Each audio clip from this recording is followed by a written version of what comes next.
Dimanche prochain, premier tour des législatives. Chaque jour de la semaine, nous vous proposons un portrait avec les enjeux de 2 circonscriptions. Portrait d'une famille rome menacée d'expulsion et enfin Zebda et des musiciens classiques à la halle au grain.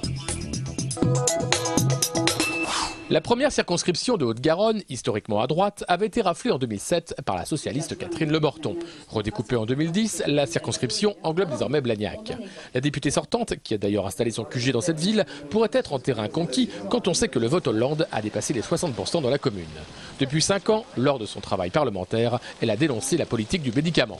L'action que je veux continuer à mener, notamment contre les lobbies, et au-delà même de l'industrie pharmaceutique, c'est d'arrêter que ces lobbies financiers fassent la loi. La loi doit être faite dans l'intérêt général, pas sous commande des lobbies, des industriels, d'où qu'ils viennent. L'agroalimentaire, on pourra en parler aussi. À droite, Sacha Briand veut éviter que les socialistes aient tous les pouvoirs politiques. Il prône la réindustrialisation et garde un œil très attentif sur les évolutions d'Airbus. Actuellement élu de l'opposition à Blagnac et conseiller régional, il ne se consacrera qu'à la députation s'il est élu au soir du 17 juin. Enfin, le Front de gauche, fort de ses 16% présidentiels, incarné ici par Pierre Lacaze, veut faire entendre sa voix à l'Assemblée pour que la France ait du poids sur l'Europe. Du local à l'international, les 17 candidats de cette première circonscription ont tous leur mot à dire. La toute nouvelle 9e circonscription est née d'un redécoupage de la 3e. C'est un territoire qu'on appelle rurbain, entre ville et campagne, un mélange de quartiers pauvres, Bagatelle, La Faourette et un sud toulousain fait de petits propriétaires logeant à Roques. De la Croix-de-Pierre à Ramonville, Saint-Agne, en passant par Aune, 13 candidats arpentent les cantons 10, 11 et 9 de Toulouse et celui de Portet. Le premier trauma vient des socialistes. Les 2 postulantes n'ayant pu se départager, le parti a parachuté un homme, Christophe Borgel, soutenu par Martine Aubry. Conseiller régional d'Île-de-France et élu municipal de Villepinte, en Seine-Saint-Denis, il a promis de démissionner de ses fonctions parisiennes s'il était élu député. Certains socialistes locaux, regroupés sous l'appellation pour un PS digne, ont refusé de cautionner un candidat sans ancrage local. De fait, ils soutiennent ouvertement le MRC Thierry Cotel. Le socialiste républicain assure sur le site toulousain carrédinfo.fr recevoir de plus en plus de soutien et d'encouragement en provenance de la mairie et du Grand Toulouse. À droite, on se frotte les mains, quand bien même on sait que cette circonscription est plutôt rose. La cardiologue UMP Elisabeth Pouchelon, récemment soutenue par Jean-François Copé, se dit engagée pour des valeurs et non pas pour faire carrière. Le 3e homme de cette 9e circonscription pourrait être Jean-Marc Barès du Front de gauche, quand on sait que dans le canton 11, le groupe politique a presque atteint les 18%.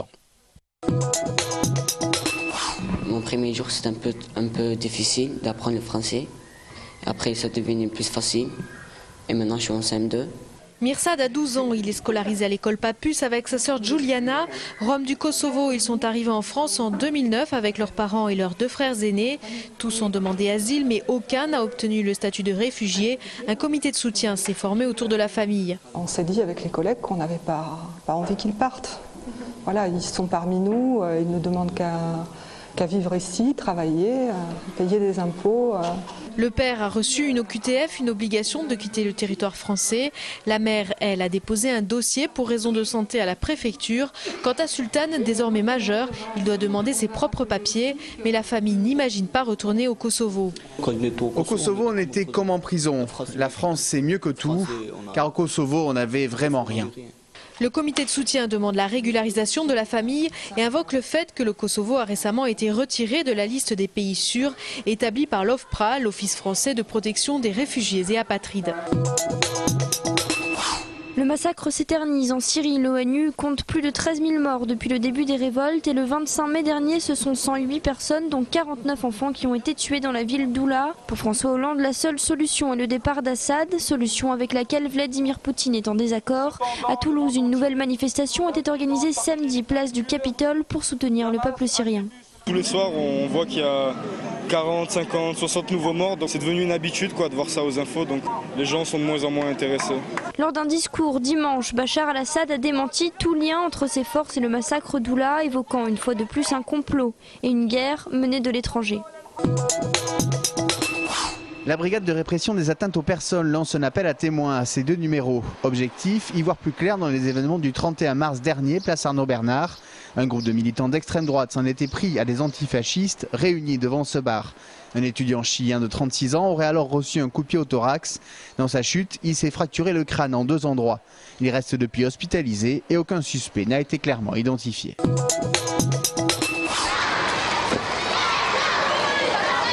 Ce lundi, lors de 2 séances, le matin et l'après-midi, la prestigieuse Allegrain a retenti des cris de joie de plus de 3000 élèves des classes toulousaines. L'association Classisco, dirigée par Jean-Christophe Célin, couronnait une année pédagogique commencée dès l'automne dernier avec Mozart, Debussy ou encore Brahms et le jazz, en invitant Zebda plus un quatuor à cordes. 1 heure de soleil, de poésie, parfois un message et d'échange. Ça sert à montrer que la musique est un langage multiple, quelles que soient les origines, les continents, les âges.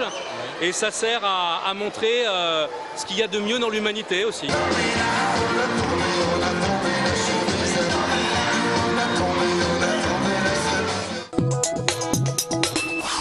Radio Présence fêtait ce week-end ses 30 ans. Un vide-grenier était organisé pour l'occasion dans le jardin du Séminaire à Saint-Cyprien. Cette radio associative à l'identité chrétienne marquée depuis sa création est née en 1982 à Blagnac.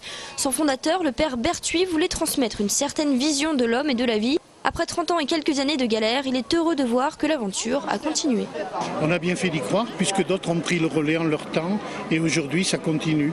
Comme quoi être fidèle à ses projets de vie des fois c'est bien important, ne serait-ce que pour l'avenir des autres. Et selon son directeur actuel, au-delà des changements techniques, la ligne éditoriale de la radio a également évolué avec son époque. Parce que les époques changent, parce que les générations changent, parce que la conception de comment être chrétien sur une radio évolue et elle n'est pas tout à fait la même aujourd'hui qu'est-ce qu'elle était il y a 30 ans. En revanche, il y a une chose qui n'a pas changé du tout, c'est la conviction que notre manière d'être une radio chrétienne, c'est d'être une radio qui traite de tous les sujets possibles et imaginables. Tout ce qui fait la vie intéresse un chrétien. Et si de nombreuses radios locales s'inquiètent d'un passage au numérique, Radio Présence reste confiante, notamment grâce à des auditeurs fidèles.